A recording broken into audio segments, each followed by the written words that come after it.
భారతదేశం ఇప్పుడు అర్జెంటుగా బంగ్లాదేశ్, పాకిస్తాన్ ఎంబీబీఎస్ డిగ్రీలు బ్యాన్ చేయాలి. వాళ్ళు డాక్టర్లుగా పనిచేయట్లేదు.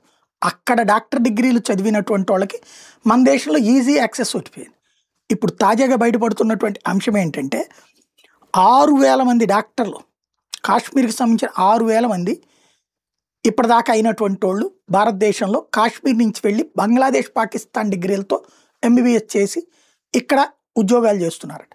వాళ్ళే ఇప్పుడు ఈ టెర్రరిస్ట్ మాడ్యూల్. ఇంకొకటి ఇప్పుడు కూడా ప్రజెంట్ కూడా 3,500 మంది కాశ్మీర్ ముస్లిం స్టూడెంట్స్ బంగ్లాదేశ్లో, పాకిస్తాన్లో చదువుతున్నారట 2025లో కూడా. అక్కడ కావాలని కాశ్మీరీ పిల్లలకి ప్రత్యేకించి మళ్ళీ భారతదేశంలోని ఇతరులకు ఇవ్వరు ఆ ఛాయిస్. ఓన్లీ కాశ్మీరీ వాళ్ళకి మాత్రమే అక్కడ చదువుకోవడానికి అవకాశం ఇస్తారు ఎంబీబీఎస్. మనం ఆ ఎంబీబీఎస్ని మిగతాది ఏదో వేరే దేశాల్లో చదివితే మనం ఇక్కడ నాట్ అలౌడ్, ఇక్కడ ఎగ్జామ్ రాయాలి. మళ్ళీ వీళ్ళని వరకు అలౌ చేసి పడేస్తున్నాం. దాంతో వీళ్ళు ఈ విధమైన ఘాతుకాలకు పాల్పడుతున్నారు. ముందు అర్జెంటుగా అది కంట్రోల్ చేయబోతే కష్టం.